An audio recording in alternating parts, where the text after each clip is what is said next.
ሰላም ጤና ይስጥልን ተመልካቾቻችን በትላንትናው ዕለት የአውሮፓ የሕግና የፍትህ ማዕከል ኢትዮጵያን የተመለከተ አንድ መድረክ አዘጋጅቶ ነበር። በኢትዮጵያ የአማራ ማህበረሰብ ላይ እየተፈጸመ ያለው መጠነ ሰፊ ሰቆቃ በተለይም የኢትዮጵያ ኦርቶዶክስ ተዋሕዶ ቤተክርስቲያን ላይ እየተካሄደ ያለው ስልታዊና መዋቅራዊ የማጥፋት ተልዕኮ በተመለከተ ልዑል ዶክተር አስፋወሰን አስራተ በእንግሊዝኛ ቋንቋ መልእክት ማስተላለፋቸው ይታወቃል። የእሳቸውን መልእክት ሙሉ ትርጉም ነው ይዘን የቀረብነው እንድትከታተሉን እንጋብዛለን።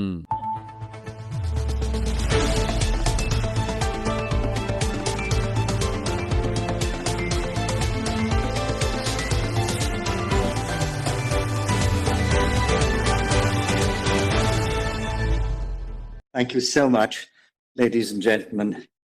I thank you that you gave me this opportunity to address this august forum and to give you a small briefing on the silent suffering of the Amhara people in Ethiopia.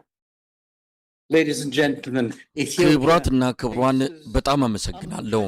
በኢትዮጵያ ስለሰፈነው የአማራ ሕዝብ ድምጽ አልባ ሰቆቃ ማብራሪያ እንድሰጥ ይህን ዕድል ስላመቻቻችሁ ከልብ አመሰግናለሁ። ክቡራትና ክቡራን ኢትዮጵያ ጥልቅ የሆነ ኢኮኖሚያዊ፣ መንፈሳዊ፣ ስነልቦናዊ፣ አካባቢያዊና ጂኦፖለቲካዊ ቀውስ ውስጥ ትገኛለች። ይህ ዘርፈ ብዙ ቀውስ የአፍሪካ ሕብረትንና በርካታ ዓለም አቀፍ ተቋማትን ለምታስተናግደው ጥንታዊት ሀገር ላይ ብርቱ የሆነ የህልውና ስጋትን ፈጥሯል። ክቡራትና ክቡራን ብዙ ጊዜ የመንግስት ሚና ምን እንደሆነ ጠይቃለሁ። የኢትዮጵያ ቀውሶች ተቋማዊና መዋቅራዊ ናቸው። የየትኛውም መንግስት ተቀዳሚ ሚና የሰውና የብሔራዊ ደህንነትን መጠበቅና የጋራ ጥቅምን ማስፈን ነው ብዬ አስቤ ነበረ። በኢትዮጵያ ግን ይህ አይደለም። ሁሉም ነገር የሚተዳደረው በብሔረሰብ ልሂቃን መነጽር ነው። ለዚህም ነው ኢትዮጵያ በዓለም ላይ በግጭትና በሙስና ከተጠቁ ሀገራት አንዷ የሆነችው። እንዳለመታደል ሆኖ ይህ እውነታ ያገኘው በጣም ዝቅተኛ ትኩረትና እውቅና ነው። ምናልባት ጥያቄ ልታነሱ ትችላላችሁ። ዓለም ስለዚህ ጉዳይ ምን ያስጨንቀዋል? ለዚህ መልሴ ይህ ዘርፈ ብዙ ቀውስ በአፍሪካ በህዝብ ብዛት ሁለተኛ ለሆነችው ኢትዮጵያ ብቻ ሳይሆን በአፍሪካ ቀንድ፣ በምስራቅ አፍሪካና በመካከለኛው ምስራቅ ሰላምና መረጋጋት ላይ ትልቅ እንደምታ ስላለው ነው። የኢትዮጵያ ቀውስ ዋና መንስኤዎች ምንድን ናቸው?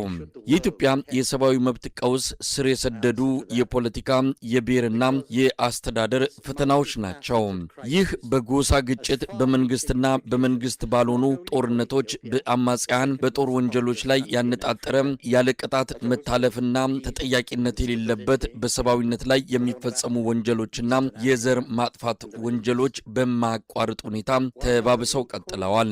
የኢትዮጵያ ብሔራዊ ተቋማት፣ ሲቪል ማህበረሰብ፣ ገለልተኛ የፕሬስና የመድብለ ፓርቲ ውድድር ሙሉ በሙሉ ወድቀዋል። ሰዎች መንግስታቸውን ይፈራሉ። የአንድ ፓርቲ አገዛዙ ጨካኝና ርኅራኄ የለሽ ነው። በአሁኑ ጊዜ ኢትዮጵያውያንን የሚያስተሳስሩ እንደ ሰብአዊነትና ዜግነት ያሉ የጋራ ጉዳዮች ፈራርሰዋል። ይህም በእጅጉ ያሳስበኛል። multi-party competition are completely degraded. People fear their government. The one-party state is brutal and merciless.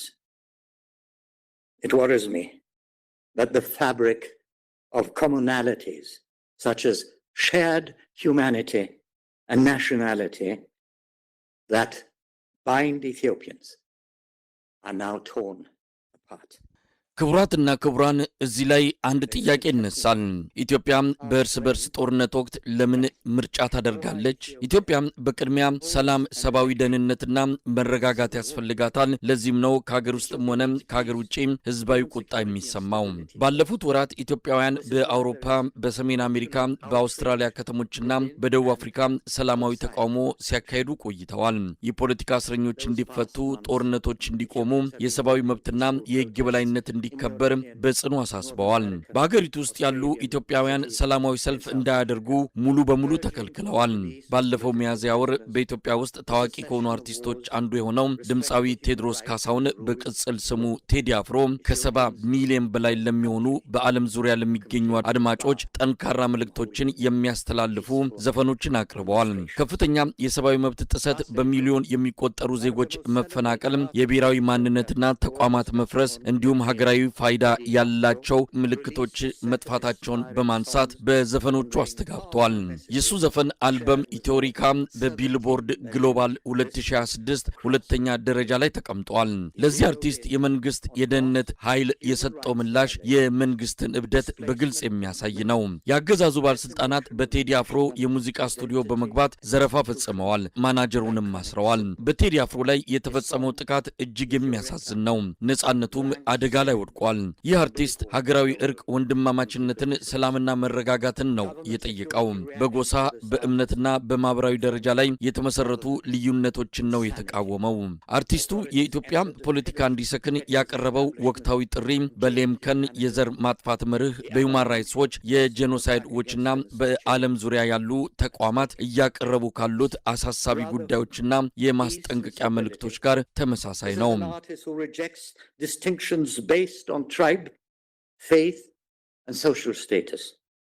His urgent plea to restore sanity in Ethiopian politics is akin to the red alerts issued by the Lemkin Institute Against Genocide, Human Rights Watch, Genocide Watch, and protests across the globe.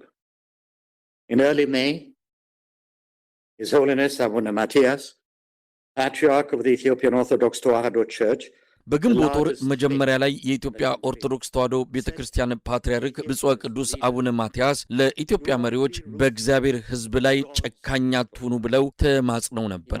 ለረጅም ጊዜ እያለቀስን ነው ሲሉም ተናግረዋል። የሃይማኖት ነጻነት አደጋ ላይ ወድቋል።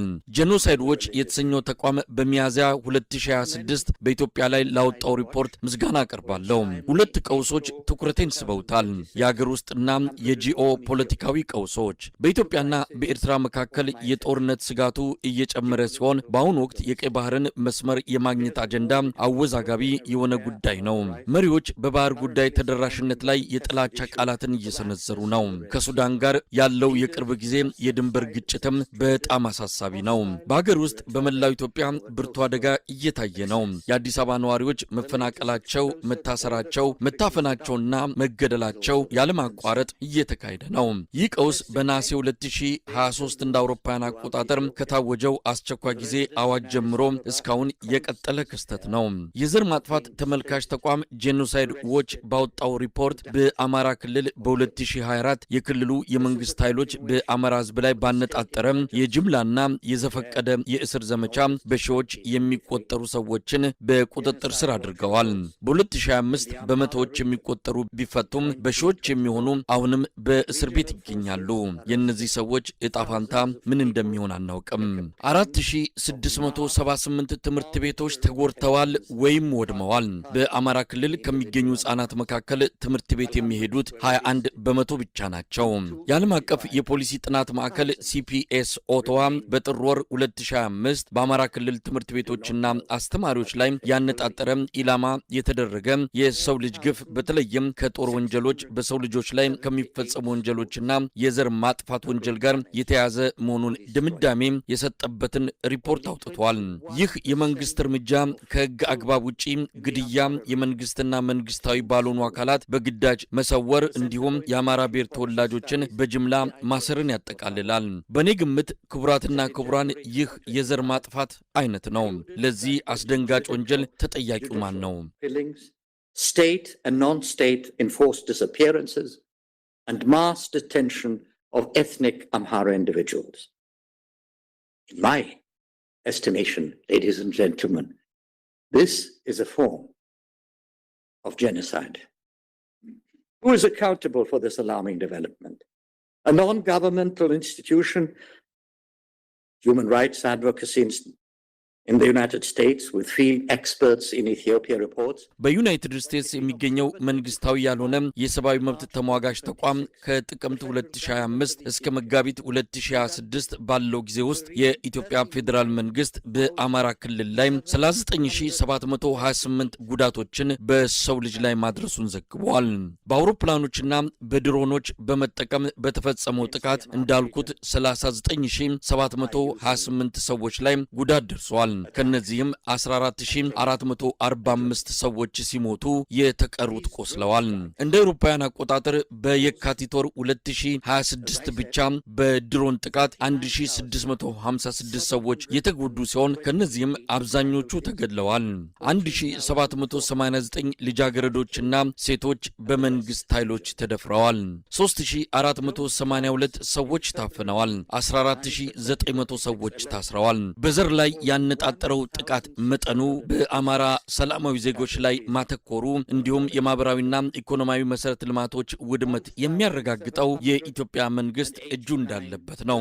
የበለጠ ግራ የሚያጋባው ነገር ዓለም አቀፉ ማህበረሰብ በመጨረሻ እስካልተናገረ ድረስ የኢትዮጵያ መንግስት የጅምላ እስራትን፣ ንጹሃን ዜጎችን የሚገድሉ ሰው አልባ አውሮፕላኖችን፣ የጅምላ ማፈናቀል ጨምሮ ከባድ የሰብአዊ መብት ጥሰቶችን ለማስቆም ፈቃደኛ መሆኑን የሚያሳይ ምንም ምልክት አለመኖሩ ነው። የዓለም አቀፉ ማህበረሰብ በኢትዮጵያ መንግስት እርምጃዎች ሆን ተብሎ የሚፈጸሙ መሆናቸውን መቀበል ይገባዋል። ክቡራትና ክቡራን፣ ለ8 ዓመታት በአንዳንድ የኢትዮጵያ ክፍሎች በተለይም በኦሮሚያ ክልል በሚገኙ የኦርቶዶክስ ክርስቲያን ማህበረሰቦች ላይ የተቀናጀና ስልታዊ የሽብር ዘመቻ ሲካሄድ ቆይቷል። የጭካኔ እርምጃዎቹ በዘፈቀደ የሚካሄዱ አይደሉም። ድንገተኛና በአጋጣሚ የሚፈጸሙም አይደሉም። ሆን ተብሎ ተደጋጋሚና በአዲስ አበባ የፌዴራል መንግስት ቀጥተኛ አስፈጻሚነትና ቅንጅት የተከናወኑ ናቸው።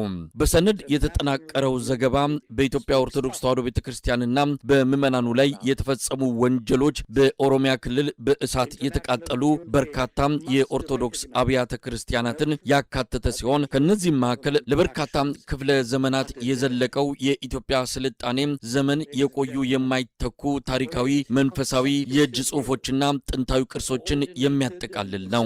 በመቶዎች የሚቆጠሩ ካህናት፣ መነኮሳት፣ ዲያቆናት፣ ክርስቲያን አማኞች ተጨፍጭፈዋል። በቅርብ ጊዜ የወጡ ዘገባዎች በአርሲ ክልል ብቻ በመቶዎች የሚቆጠሩ ክርስቲያኖች ስልታዊ በሆነ መንገድ መገደላቸው ተረጋግጧል። መሞታቸው በመንግስታቸው እውቅና ሳይሰጥ ማለት ነው። በአገዛዙ በሚደገፉ ጽንፈኞች ሕፃናትን ጨምሮ ከኦርቶዶክስ ክርስቲያኖች አንገት ላይ የሚገኝን መስቀል በመበጠስ ይህንንም በቪዲዮ በመቅረጽ በሰፊው እንዲሰራጭ የተደረገ ሲሆን ሃይማኖታዊ የጥላቻ ድርጊቶች በግልጽ የሚንጸባረቅበት ነው። ይህንን የሚያደርጉት አካላት በሕግ የተጠየቁበት ሁኔታ የለም። ማንነታቸው በአብዛኛው አማራ የሆኑ የክርስቲያን ማህበረሰቦችን ቢሆንም ስልታዊ ጥቃቱ በትግራይ፣ በጉራጌና በኦሮሞ ክርስቲያኖችና ሌሎች ማህበረሰቦች ላይ ያነጣጠረ በአንድ ጊዜ በበርካታ ህዝቦች ላይ የተፈጸመ እንደሆነ የሚያሳይ ነው። በ10 ሺዎች የሚቆጠሩ ዜጎች በግዳጅ ተፈናቅለዋል። የኢትዮጵያ ኦርቶዶክስ ተዋሕዶ ቤተክርስቲያን ቀኖናዊ አመራር በአብይ አህመድ መንግስት በግዳጅ እንዲወገድ በመደረጉና በአገዛዙ በተሾሙ ካድሬዎችና አክራሪ ጽንፈኞች በመተካቱ ቤተክርስቲያኒቱ ተቋማዊ አቅሟ እንዲዳክምና የራሷን ምዕመናን መከላከል እንዳትችል ተደርጋለች። አብይ አህመድ ለእነዚህ ወንጀሎች በግል በቀጥታ የሚመለከተው ሲሆን ከተጠያቂነት የሚያመልጥበት አይደለም።